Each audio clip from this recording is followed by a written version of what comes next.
ገንዘባቸውን፣ ጊዜያቸውን፣ ጉልበታቸውን ሳይቆጥቡ ላበረከቱት አስተዋጽኦ እውቅና ለመስጠት ነው። ስለዚህ ባለፉት 2 ወራት ከሰኔ 30 ጀምሮ በርካታ ተግባራቶች በ10 መስኮች ሲከናወኑ ቆይተዋል። በእነዚህ መስኮች ውስጥም 45,000 የህብረተሰብ ክፍልና ከነዚህ ውስጥም 20,000 ወጣቶች ተሳታፊ ይሆናሉ ብለን ባቀድነው መሰረት ሙሉ በሙሉ አስተካክለናል ማለት ይቻላል። ከዚህም በተጨማሪ በተሰጡት አገልግሎቶች እስከ 2.5 ሚሊዮን ብር ይሰበሰባል። በገንዘብ ሳይሆን የተሰጡት አገልግሎቶች ሲተመኑ ማለት ነው ይሰበሰባል ተብሎ በታቀደው መሰረት እስከ 3 ሚሊዮን ብር የሚደርስ አገልግሎቶች ማግኘት ተችሏል። በአብዛኛው እንግዲህ ከተሰሩት የበጎ ፈቃድ አገልግሎቶች ውስጥ መነሳት ያለባቸው ጉዳዮች ውስጥ አንዱ በጽዳትና በአረንጓዴነት ዙሪያ የተሰሩ ስራዎች ናቸው። እነዚህ ስራዎችን ስንመለከት ከተማችንን ጽዱ ለነዋሪዎቿ ምቹ እንዲሆን ከማድረግ አንጻር ከመክፈቻው ስነ ስርዓት ጀምሮ በርካታ የጽዳት ስራዎች ሲሰሩና በየወረዳው እነዛ የቀጠሉበት ሁኔታዎች ነበሩ፣ ሁላችንም እንደምናስታውሰው። ከዛ ባሻገርም 27,000 የሚደርሱ ችግኞችን በተለያዩ አደረጃጀቶችና በወረዳዎች እንደተተከሉ የቅርብ ጊዜ ትዝታችን ይሆናል። እንደዚሁም አንድም እናት በደም እጦት ምክንያት መሞት የለባትም በሚል መርህ 400 ዩኒት ደም ለመሰብሰብ ታቅዶ እስከ 500 ዩኒት ደም የተሰበሰበበት ሁኔታ አለ። የዚህኛውም ያው አመርቂ ውጤት ነው ማለት ይቻላል። ደሙ ሲሰበሰቡም በእያንዳንዱ አካባቢዎች ኢቨንቶችን የተዘጋጁ እንደተሰበሰቡም ሁላችንም የምናስታውሰው ጉዳይ ነው። ሌላው የክረምት የማጠናከሪያ ትምህርትንም በሚመለከት 86 የሚደርሱ በተለያዩ ዩኒቨርሲቲዎችና ኮሌጆች እየተማሩ የሚገኙት በተለያዩ ትምህርት ቤቶች በ8 ትምህርት ቤቶች ከ1100 በላይ ለሚሆኑ ህፃናትና ወጣቶች የማጠናከሪያ ትምህርቶች ሲሰጡ ቆይተዋል። በዚህኛውም ያው ባሰብነው መሰረት አመርቂ ውጤት አስመዝግበናል የምንልበት ሁኔታ ነው ያለው። ስፖርታዊ ውድድርን በሚመለከት ወጣቱ ንቁ ተሳትፎ እንዲኖረው ከማድረግ አንጻር ጤናማ የሆነ ዜጋ እንዲሆን ከማስቻል አንጻር በየወረዳው በእግር ኳስ ውድድር ሲካሄድ እንደነበረ እናስታውሳለን እና በዚህኛው ያው መዝጊያ ፕሮግራሙ ገና ያልተካሄደ ቢሆንም በቀጣይ በበጋው ወቅት የምናስቀጥለው ሆኖ ግን ያው በስፖርታዊ ውድድሮችም ሲካሄዱ የነበሩበት ሁኔታ የምናስታውሰው ነው። በአጠቃላይ ስናየው በክረምቱ የበጎ ፈቃድ አገልግሎት ካሰብናቸውና ካሳካናቸው ጉዳዮች ውስጥ አንዱ ለአንድ ተማሪ 1 እስክሪብቶና 1 ብዕር በሚል መሪ ቃል በተለያዩ ማህበራት ሲንቀሳቀሱና በተለያዩ የባለሀብቶች የተለያዩ በክልሉ የሚገኙ ሴክተር መስሪያ ቤቶች ቴሌና መብራት ኃይልን ጨምሮ መከላከያ ሰራዊትና ፌዴራል ፖሊስ ጨምሮ በርካታ ነገሮች የተገኙበትና እስከ 66,400 አካባቢ የመማሪያ ደብተር ቁሳቁስ የተገኘበት እንደዚሁም ደብተርና እርሳስና እስክሪብቶን በሚመለከት ከ50,000 በላይ የተገኘበት ሆኖ በቀጣይነት ለ7,000 ለሚደርሱ ችግረኛ ተማሪዎች በወረዳው በኩል የሚሰራጭ ይሆናል። ስለዚህ በመጨረሻም ይህንን ካልኩኝ በኋላ ይህንን ላደረጉ አካላቶች ሁሉ ላቅ ያለ ምስጋናን እያቀረብኩኝ በበጋው የተጀመረውን የክረምት የበጎ ፈቃድ በንቁ ተሳትፎ ከጎናችን እንድትሆኑ ጭምር ጥሬን በማስተላለፍ የተከበሩ የክልሉ ርዕሰ መስተዳድር አቶ ኦርዲን በድሪ የመክፈቻ ንግግር እንዲያደርጉልን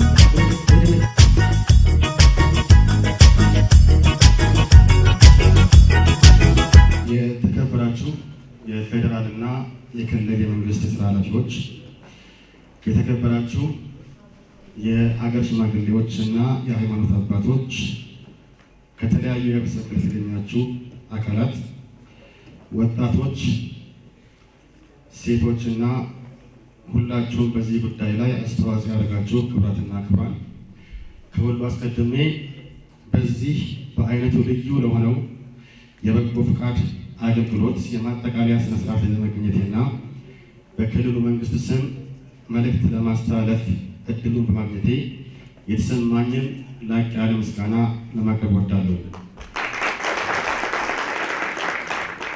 እንደሚታወቀው በሀገራችንም በክልላችንም የለውጥ እንቅስቃሴ ከተጀመረ ውሎ አድሯል። በዚህ የለውጥ እንቅስቃሴ የተጀመሩ በርካታ ስራዎች አሉ። ከነዚህ ውስጥ አንዱና ዋነኛው ዲሞክራሲን በተግባር ላይ ማዋል ነው።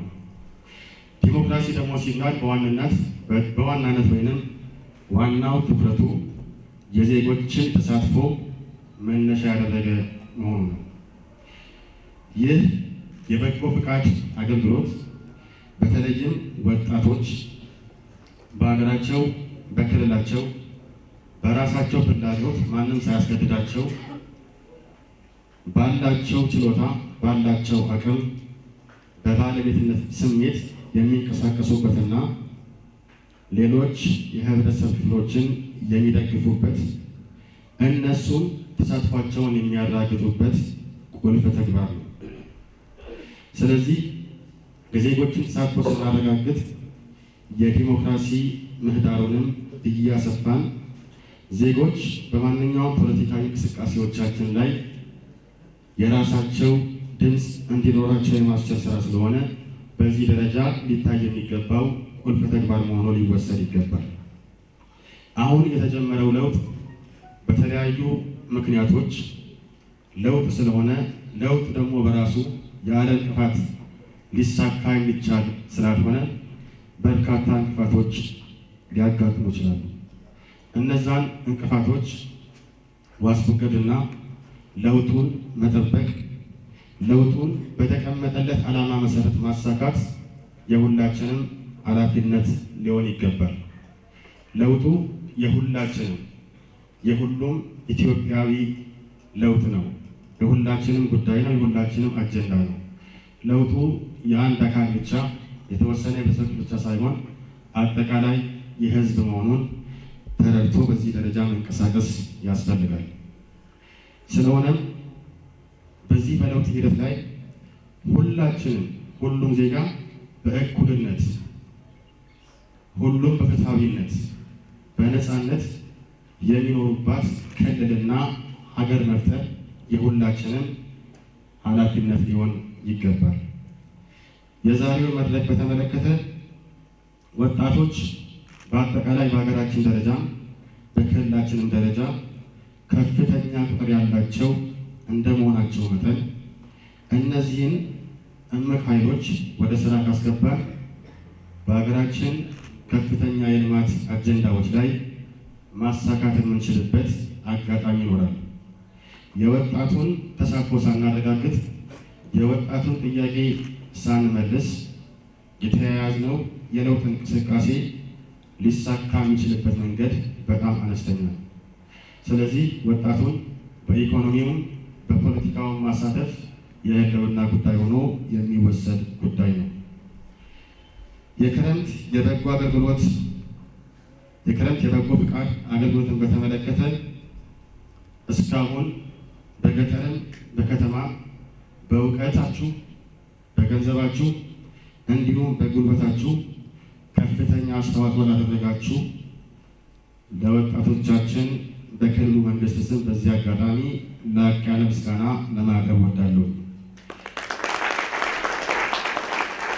በተግባርም እንዳየነው በክልላችን በክረምት ጊዜያት በተካሄዱ የጽዳት ዘመቻዎች፣ የችግኝ ተከላ ፕሮግራሞችና በተለይም በገጠር አካባቢ የቤት እድሳትን በተመለከተ የተከናወኑ ስራዎች የሚያበረታታ ጉዳይ ነው።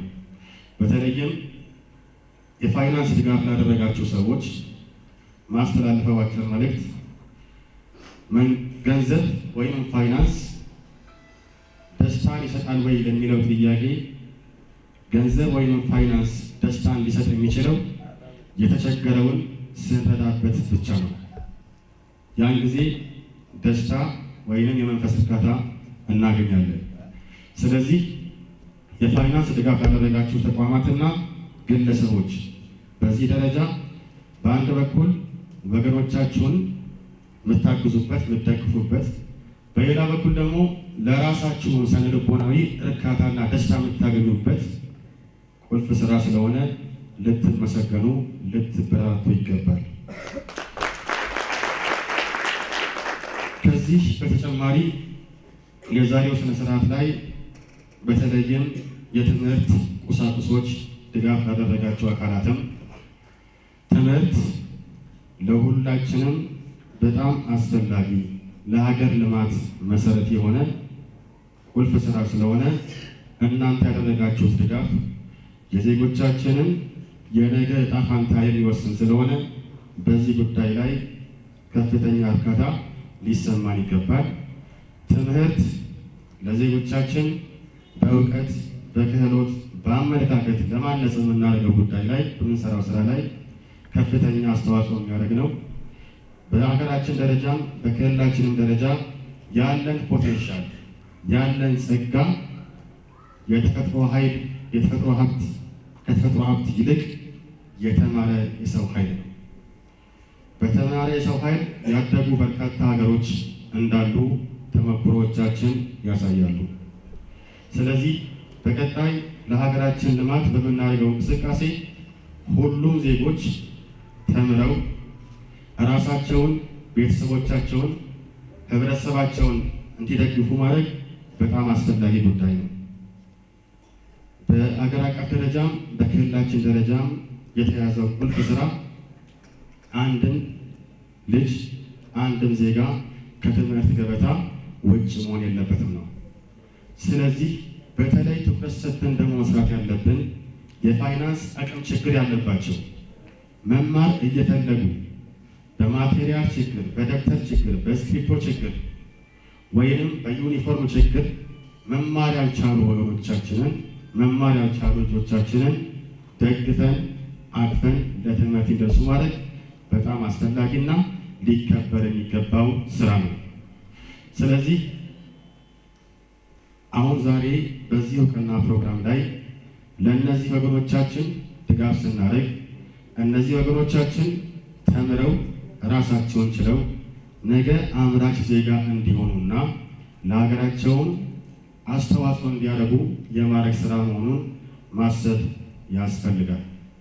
ስለዚህ በዋናነት አሁን ያደረግነው ድጋፍ ራሱን የቻለ መልካም ስራ ነው። ሊበረታታ ሊደገፍ የሚገባው ጉዳይ ነው። ነገር ግን ቀጣይነቱን ማረጋገጥ ያስፈልጋል። በተለይም በትምህርት በኩል ያለው ችግር በአብዛኛው ትምህርት ሁሉም ህፃናት መስከረም ላይ ይጀምራሉ።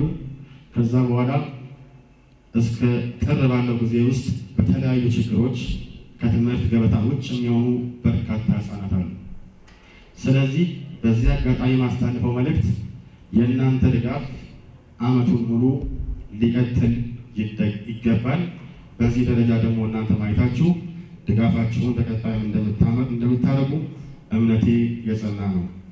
ስለዚህ በአጠቃላይ የክረምት የበጎ ፈቃድ አገልግሎትና ለተማሪዎች የመማር ማስተማሪያ ቁሳቁሶችን ለመለገስ ላደረጋችሁት ድጋፍ በክልሉ መንግስት ስም ላቅ ያለ ምስጋና እያቀረብኩኝ ይሄ የተጀመረው ስራ በበጋ ወራትም እንዲቀጥል በዚህ አጋጣሚ አደራ እላለሁ። አመሰግናለሁ።